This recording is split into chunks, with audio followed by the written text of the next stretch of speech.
Mesdames et messieurs, bonjour et bienvenue pour cette nouvelle édition d'Autour du monde version Afrique. On commence tout de suite avec cette information. Aujourd'hui, nous sommes le jeudi, le 27 janvier 2021. On commence avec cette information. Le président Abdel Fattah el-Sisi arrive à Djibouti aujourd'hui, où il doit s'entretenir avec son homologue djiboutien Ismail Omar Guelleh. Selon le porte-parole de la présidence, il s'agit d'une visite historique du président Sisi à Djibouti, la première de son genre. Le chef de l'État doit examiner avec Guelleh la coopération conjointe et les moyens de renforcer les relations bilatérales, surtout au niveau sécuritaire, militaire et économique, en vue de réaliser les intérêts des deux peuples, des deux pays frères. Les deux dirigeants doivent également échanger les vues lors de ce sommet sur les questions régionales d'intérêt commun. Et le président Abdel Fattah el-Sisi examine avec les États-Unis les différents dossiers politiques, sécuritaires et régionaux. Le président Abdel Fattah el-Sisi a reçu hier le secrétaire d'État américain, M. Anthony Blinken, pour discuter des différents dossiers politiques, sécuritaires et régionaux. Lundi, le président avait eu un appel téléphonique du président américain Joe Biden et discuté de l'échange de vues et d'évaluation en ce qui concerne les questions régionales d'intérêt commun et les relations de coopération bilatérale entre l'Égypte et les États-Unis. Le point dans ce compte-rendu signé Salih Ahmed et Ayachal. Le président Abdel Fattah el-Sisi a reçu hier le secrétaire d'État américain Anthony Blinken pour discuter des différents dossiers politiques, sécuritaires et régionaux. Le président el-Sisi a mis l'accent sur les relations de partenariat stratégique élargi entre l'Égypte et les États-Unis et son rôle central à maintenir la sécurité et la stabilité au Moyen-Orient. De son côté, M. Blinken a transmis au président el-Sisi les salutations de son homologue américain, Joe Biden, signalant l'intérêt de son pays de renforcer les relations stratégiques avec l'Égypte, ainsi qu'intensifier la coordination et la consultation commune en ce qui concerne les questions du Moyen-Orient, à la lumière du poids politique efficace que jouit l'Égypte au niveau régional, ainsi que sa contribution à établir la sécurité pour tous les peuples de la région, sous la direction de M. le Président Abdel Fattah el-Sisi. Les nouveautés de la cause palestinienne et les moyens de relancer le processus de paix à la suite des récents développements sur les territoires palestiniens. À cet égard, le secrétaire d'État américain a apprécié les efforts égyptiens inlassables pour aboutir à un cessez-le-feu entre les côtés palestiniens et israéliens et le stabiliser. De son côté, le président el-Sisi a loué le soutien américain complet pour les efforts égyptiens, signalant que les derniers développements confirment l'importance de reprendre immédiatement les négociations directes entre Palestiniens et Israéliens avec une intervention américaine visant à ramener les deux parties au dialogue. Pour sa part, le secrétaire d'État américain a salué le succès des efforts égyptiens décisifs au cours de la période précédente et ses charges dans la lutte contre le terrorisme, exprimant le soutien de l'administration américaine à ces efforts en affirmant que l'Égypte est un partenaire central face aux défis du terrorisme transfrontalier. La réunion a également abordé la question du barrage de la Renaissance et M. Blinken a renouvelé l'engagement de l'administration américaine à déployer ses efforts pour parvenir à un accord qui préserve les droits de l'eau. Lundi, le président el-Sisi avait eu un entretien téléphonique avec son homologue américain Joe Biden. Ce dernier a exprimé l'intention de son pays à rétablir le calme et à faire retourner la situation comme en avance sur les territoires palestiniens, ainsi qu'à coordonner les efforts avec tous les partenaires internationaux afin de soutenir l'autorité palestinienne et le processus de la reconstruction. Le président américain a renouvelé la profonde gratitude de Washington pour les efforts fructueux du président el-Sisi et des autorités égyptiennes pour parvenir au dernier cessez-le-feu. Il aspire aussi à poursuivre la consultation et la coordination avec son Excellence à cet égard. L'appel a également porté sur les derniers développements de la question libyenne, où on s'est mis d'accord sur l'importance de rétablir l'équilibre et la stabilité en Libye, ainsi de préserver ses institutions nationales, menant aux élections qui auront lieu à la fin de cette année.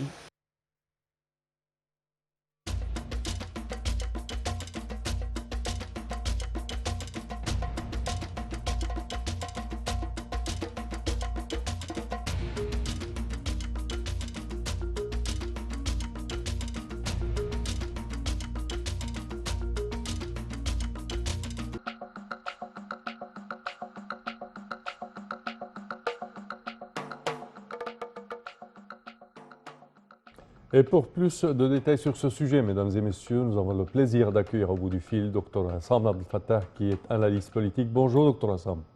Oui, bonjour. Alors, comment voyez-vous la visite du secrétaire d'État américain hier en Égypte et sa rencontre avec le président Abdel Fattah el-Sisi? C'est un signe d'engagement de l'administration américaine à résoudre le problème du conflit israélo-palestinien, parce que vous savez, depuis la question pouvoir de Joe Biden, on s'attendait au Moyen-Orient à l'intervention beaucoup plus efficace de l'administration américaine pour mettre fin à ce conflit. Et on sait très bien que la politique des démocrates est un peu différente de celle des républicains. Sous Trump, à titre d'exemple, Trump a pris des décisions qui étaient au détriment en fait des intérêts palestiniens. Or actuellement, après la bataille ou la guerre qui s'est déclenchée récemment entre Hamas d'un côté et Israël d'un côté, c'est une guerre qui a en fait débouché sur la mort ou des pertes en humaines et pertes aussi matérielles. On a vu par exemple Gaza a été complètement détruit. Oui. Et Hamas insiste à aller jusqu'au bout dans sa résistance contre Israël. Israël s'est trouvé dans une situation très embarrassante, étant donné que l'opinion publique en fait s'est élevée contre Netanyahou, parce qu'on a vu par exemple des roquettes qui touchent en fait la société israélienne, et même si par exemple le nombre de dégâts du côté israélien n'est pas vraiment très, n'est pas très sérieuse du point de vue matériel, mais il faut dire que sur le plan psychologique, oui, la société israélienne vit actuellement dans la peur. C'est-à-dire il y a toujours un danger qui les guette quelque part. Bon, c'est pour cela, l'Égypte, bien sûr, ça c'est son rôle principal dans la région. L'Égypte, c'est qui mène toujours les médiations au moment critique, a mené une médiation qui a débouché sur la trêve. Et c'est une médiation, en fait, qui qui est digne d'éloge. On a vu, par exemple, tous les pays occidentaux font l'éloge du rôle égyptien, parce que ça, c'est son rôle historique. Depuis très longtemps, l'Égypte, c'est le pays qui intervient dans ces moments critiques et cruciaux. La médiation, a commencé donc par l'Égypte, a été lancée par l'Égypte et débouché sur la trêve. Ensuite, ça a ouvert la porte à quoi? Au rapprochement de l'administration américaine d'Israël. Enfin, on peut dire que le procès ou bien le problème israélo-palestinien maintenant a été propulsé sur le devant de la scène internationale. D'où le coup de téléphone que le président Abdel Fattah el-Sisi a reçu de Joe Biden, qui pour le remercier en fait de cette médiation. Et puis actuellement, il a promis au président aussi d'intervenir beaucoup plus efficacement pour trancher le dossier de barrage de Nahda. Et il a lancé, on a vu la preuve tangible, c'est qu'il a envoyé le secrétaire d'État, Blinken, d'abord à Israël, où il s'est entretenu avec Netanyahou. Il a fait quelques déclarations, parmi lesquelles il a promis à Netanyahou de défendre aussi les intérêts d'Israël, et aussi il a confirmé le droit d'Israël à se défendre. Mais je me demande de se défendre de quoi? Elle n'est pas en position en fait de défensive. Et puis, il a promis aussi des aides à Israël. Je pense que c'est combien? 537 millions de dollars à peu près. Et puis, il est venu parce qu'il a fait une tournée au Moyen-Orient. Et cette tournée, maintenant, c'est que d'après cette tournée, il est venu en Égypte et pour s'entretenir avec le président Abdel Fattah el-Sisi. Et d'abord pour le remercier et pour discuter aussi à côté du dossier israélien, palestino-israélien, d'autres dossiers tels que le barrage Nahda, le dossier libyen. Et enfin, je vois que cette visite est très importante. Pourquoi? Parce que elle signifie que l'administration américaine a l'intention et déterminée à aller plus loin dans le dossier du Proche-Orient. Parfait. Dr Hassam Abdel Fattah, nous tenons à vous remercier de vos explications. Merci à vous. Je répète que vous êtes un analyste politique. Et nous enchaînons, chers téléspectateurs, avec cette information. Dr Mohamed Maït cite « L'Afrique dispose d'énormes opportunités de développement ». Le ministre des Finances, Dr Mohamed Maït, a déclaré que l'Afrique disposait d'énormes opportunités de développement qui nécessitent des crédits et des facilités de financement d'une manière qui permet la reprise des économies africaines après le Covid-19 et le rétablissement des taux de croissance d'avant la pandémie. Et le FMI, le Fonds monétaire international, cite les économies africaines connaîtront une croissance de 3,2%. Les économies africaines connaîtront une croissance d'environ 3,2% en 2021 dans les pays du monde. C'est ce qu'a annoncé la directrice exécutive du Fonds monétaire international, Kristalina Georgieva. Elle a exhorté les pays donateurs, la communauté internationale et le secteur privé à œuvrer ensemble pour contrer la question des dettes, notamment en Afrique, lors de la conférence pour le financement des économies africaines tenue durant la semaine à Paris. Et les ambassadeurs africains visitent le Musée national de la civilisation. Le ministère égyptien des Affaires étrangères a organisé mardi, en coordination avec le ministère du Tourisme et des Antiquités, une tournée pour les ambassadeurs africains au Caire, au Musée national de la civilisation à Al-Fustat, au Vieux-Caire, à l'occasion de la Journée mondiale de l'Afrique célébrée le 25 mai de chaque année.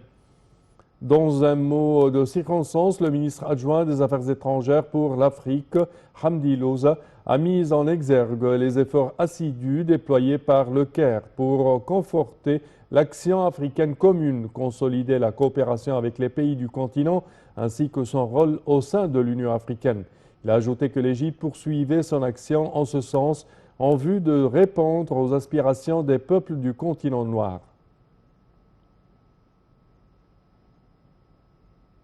Et le siège ministériel des Affaires étrangères s'illumine à l'occasion de la Journée de l'Afrique. Le siège du ministère des Affaires étrangères s'est illuminé mardi à l'occasion de la Journée de l'Afrique, affichant le mot Africa sur sa face pour souligner les valeurs de solidarité, l'unité du destin et de l'objectif entre les pays et peuples africains. L'Égypte, dans un communiqué diffusé par le ministère des Affaires étrangères, affirme son souci à l'action africaine commune, sa mobilisation en faveur des objectifs du continent et son soutien à l'agenda africain pour l'intérêt des pays et des peuples du continent. L'Égypte appelle la communauté internationale à maintenir son soutien au continent face aux nouveaux défis imposés par le coronavirus, menaçant la stabilité et la voie du développement, c'est ce qu'a ajouté le ministère. Et l'Égypte envoie des aides médicales et de la nourriture à Djibouti. Conformément au rôle pionnier de l'Égypte au niveau arabe, africain et international et en application des directives du président Abdel Fattah el-Sisi, président de la République, commandant suprême des forces armées, 2 avions de transport militaire ont décollé de la base aérienne du Caire, transportant de grandes quantités de médicaments, de fournitures médicales et de vivres fournis par la République arabe d'Égypte à l'État frère de Djibouti. De son côté, Djibouti a exprimé son appréciation pour les grands efforts égyptiens et son soutien au peuple djiboutien, soulignant l'importance de cette aide pour alléger les charges de ses citoyens et soutenir la partie djiboutienne face aux défis qu'elle affronte. Cela s'inscrit dans le cadre du soutien et de la solidarité de l'Égypte avec le peuple djiboutien frère dans diverses circonstances et une affirmation de liens profonds de fraternité et d'amitié qui unissent les 2 peuples frères.